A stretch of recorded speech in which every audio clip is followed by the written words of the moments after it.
The Doppelganger's Masquerade. In the dimly lit corridors of Brimsworth Corporation, I navigated through a labyrinth of cubicles and office chatter. The monotony of my daily routine had become a familiar companion, but today an eerie undercurrent permeated the air. A sense of unease settled upon me as I glanced at the strangers passing by, questioning if they were truly who they appeared to be. The enigmatic whispers of a strange legend circulated through the office. They spoke of doppelgangers, sinister entities that assumed the appearance of unsuspecting victims, infiltrating their lives with malicious intent.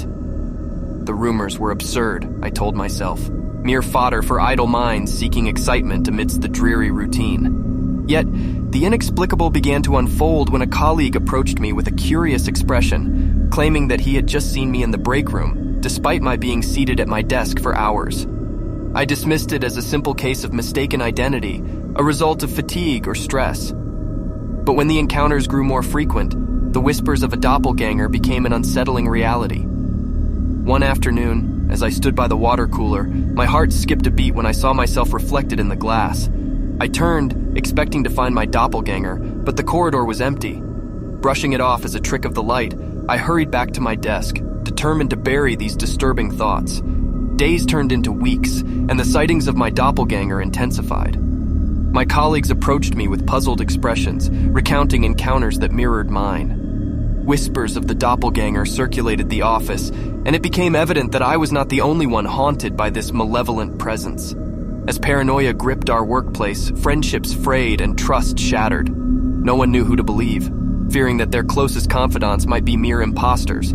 The atmosphere was suffocating, and productivity plummeted as anxiety permeated every interaction. One evening, unable to escape the relentless shadows of the doppelganger, I confronted my colleague Sarah, who had been acting strangely for days. Her eyes darted nervously, and beads of sweat formed on her brow as she avoided my gaze. "I saw you in the copy room today, but you never acknowledged me," I said cautiously. Sarah's lips trembled and she took a deep breath before speaking. "I don't know what you're talking about. I haven't left my desk all day." My heart pounded in my chest as the realization dawned upon me. The doppelganger had taken the form of my colleague, infiltrating her life and sowing seeds of suspicion. But how could I prove it without sounding insane? The following day, I resolved to uncover the truth. Armed with my phone, I discreetly recorded interactions with my colleagues, hoping to catch a slip-up or a subtle hint of deception. My desperation led me to the brink of paranoia, alienating those around me as my obsession consumed every facet of my life. Late one evening, as I reviewed the recordings, I discovered a disturbing anomaly. The voice of my colleague Eric on tape was subtly different from his usual tone. It was a subtle difference, almost imperceptible, but it was enough to confirm my suspicions. I decided to confront Eric the next morning, but as I approached his cubicle, a chilling sight greeted me. There, in a twisted mockery of Eric's image, stood the doppelganger, smirking malevolently. "You can't hide forever," it taunted, its voice an eerie imitation of Eric's. I backed away, my mind reeling with terror. How could I face an entity that had become adept at imitating those closest to me?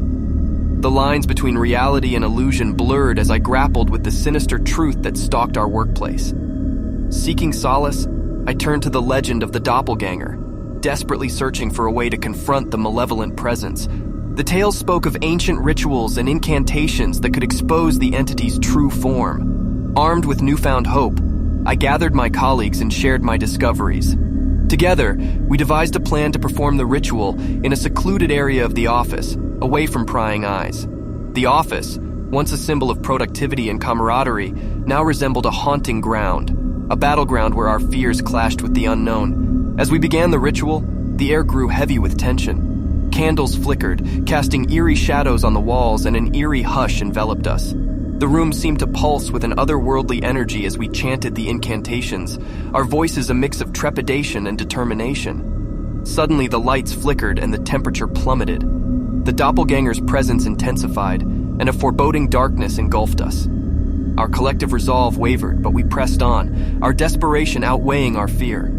With a final resounding chant, the room erupted in blinding light. I closed my eyes, shielding myself from the brilliance, and when I opened them again, the doppelganger stood before us, its sinister guise faltering. The entity howled in fury, its true form revealed, a grotesque, shadowy figure devoid of features, a void of malevolence. Its grip on reality weakened, and as it thrashed in agony, our courage surged. We held steadfast, united in our determination to banish this haunting reflection. With a final collective effort, we expelled the doppelganger from our midst. It dissipated like smoke, leaving nothing but an unsettling echo in its wake. The weight that had burdened our workplace for so long lifted, and the atmosphere felt lighter, tinged with relief and exhaustion. Though the doppelganger was gone, its haunting legacy lingered in our memories.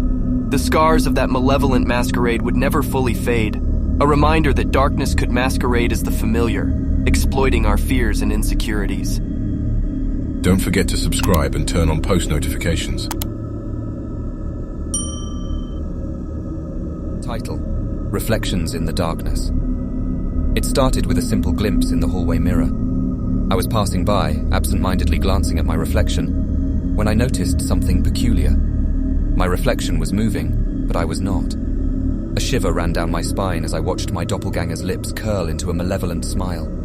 My heart pounded in my chest, and I blinked, hoping it was a mere trick of the light. But as the days passed, the unsettling occurrences multiplied. I would catch fleeting glimpses of my doppelganger, lurking in the corners of my vision. Shadows seemed to stretch and contort in eerie mimicry of my movements. It was as if an intruder had invaded my home, masquerading as me in the darkness. I confided in my wife, Sarah, hoping she would assuage my fears. Yet she dismissed my concerns, attributing the strange occurrences to stress or fatigue. "You're imagining things, dear," she said, her voice gentle but dismissive. Determined to find an explanation, I consulted books on folklore and the paranormal, desperate to make sense of the haunting reflections. But the more I read, the deeper I plunged into a world of dark legends and malevolent entities.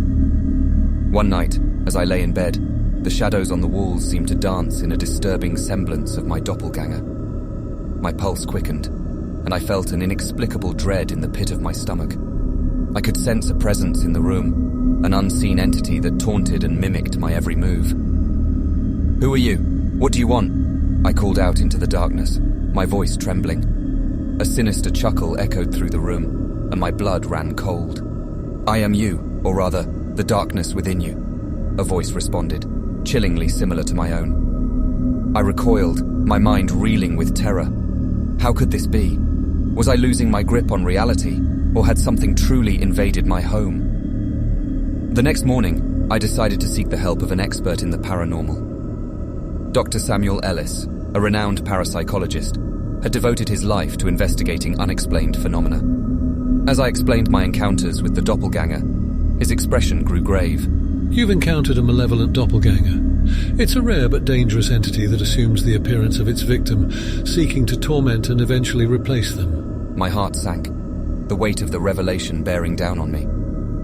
Dr. Ellis explained that malevolent doppelgangers were often drawn to individuals with unresolved traumas or deep-seated fears.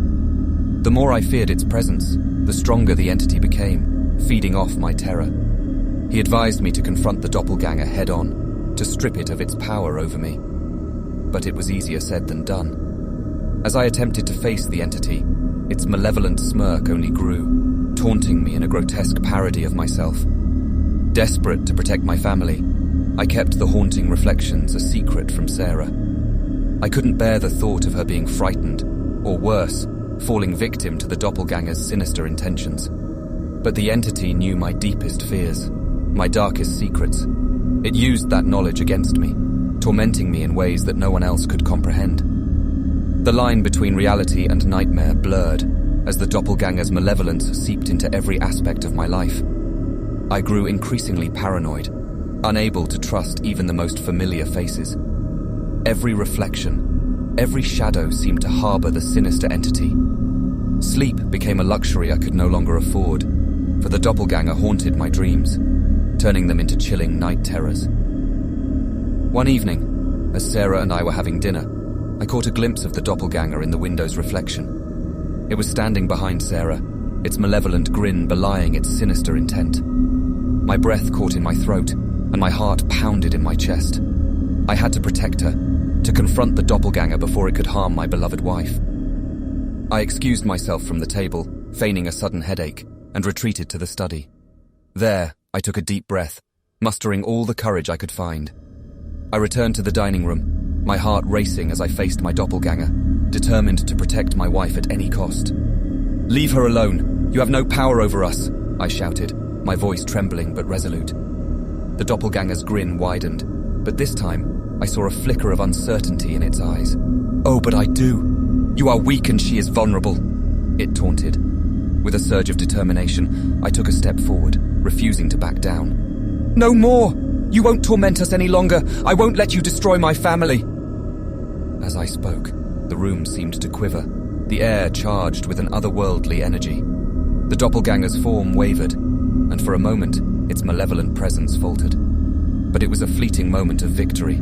The entity regained its composure, and its malevolence intensified. In an instant, the room was filled with a deafening, ear-piercing screech, and the lights flickered, casting the room into darkness. When the lights finally steadied, the doppelganger was gone, leaving nothing but a lingering aura of malevolence. My heart pounded, and I rushed back to Sarah's side, relieved to find her unharmed. That night, as we lay in bed, Sarah turned to me with a concerned expression. "Is everything okay? You seemed so distant during dinner," she said, her voice filled with worry. Torn between protecting her from the horrors I had faced and the truth she deserved, I decided to confide in her. I revealed the haunting reflections, the sinister doppelganger, and my desperate efforts to protect her from the malevolent entity. To my surprise, Sarah didn't dismiss my words or think me crazy. Instead, she embraced me, her touch a comforting anchor in the darkness. We'll face this together. No matter what comes, we'll stand strong and protect each other, she said, her voice unwavering. In that moment, I knew I was not alone. With Sarah by my side, we would confront the malevolent doppelganger, no longer divided by fear, but united in the strength of our love. Click the subscribe button and bell icon for more nightmare-inducing stories.